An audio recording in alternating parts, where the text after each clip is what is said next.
আমি ওমরের নামে আল্লাহর কাছে নালিশ করব। কি নালিশ করবে? যে ওমরের আমলে আমি না খেয়ে আছি, আমার সন্তান না খেয়ে আছে। কথা বুঝতে পারছেন? এই কথা শোনার সাথে সাথে উমর রাদিয়াল্লাহু আনহুর মানে বুকে আল্লাহ পাকের ভয় চলে আসলো, হৃদয় প্রকম্পিত হলো। প্রকম্পিত হওয়ার পর তিনি নিজে চলে গেলেন মদিনায়, যেটাকে বলি আমরা বাইতুল মাল, মানে রাষ্ট্রীয় সম্পদ যেখানে থাকতো ওটাকে বাইতুল মাল বলা হতো। সেখান থেকে একটা আটার বস্তা নিজের কাঁধে উঠিয়েছেন, উঠিয়ে নিজে পায়ে হেঁটে ওই মহিলার বাসায় যাচ্ছেন। তার পাশে থাকা একজন সাহাবী, তিনি বলছেন, তার নাম আসলাম রাদিয়াল্লাহু আনহু, তিনি বলছেন যে ইয়া আমিরুল মুমিনিন, হে আমিরুল মুমিনিন, আমাকে দিন, আনা আহমিলুক, আমি এটাকে বহন করে নিয়ে যাই। আপনি চলেন, সাথে সমস্যা নেই, আমি বহন করে নিয়ে যাই অ্যাটলিস্ট।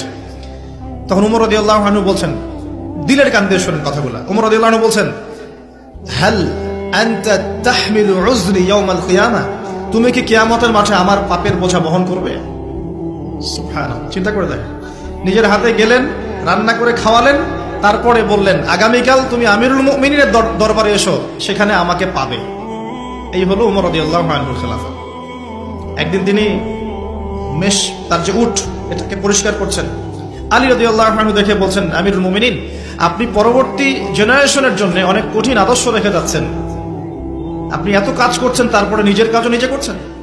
তখন উমর রাদিয়াল্লাহু আনহু বলছেন, ওয়ালা তালুমুনি ইয়া আবুল হাসান, হে আবুল হাসান, আমাকে এভাবে বিব্রত করো না, কারণ আমি ভয় করি যে আমি যে অর্ধবিশ্ব শাসন করছি, তারপরে আমি ভয় করি যে আমার এই শাসনের আন্ডারে যদি একটা রাখালও না খেয়ে মারা যায়, আমি ভয় করি আল্লাহ এর জন্য আমাকে জবাবদিহি করাবে। আরেকটা বলে শেষ করে দিই, আমর ইবনে আস রাদিয়াল্লাহু আনহু, তিনি একজন গভর্নর, কোথাকার? মিশরের। কার আমলে আছেন? ওমর রাদিয়াল্লাহু আনহুর সময়। তো তার ছেলের নাম হচ্ছে মুহাম্মদ। তো সেই মুহাম্মদ আমর ইবনে আসের ছেলে রাদিয়াল্লাহু আনহু।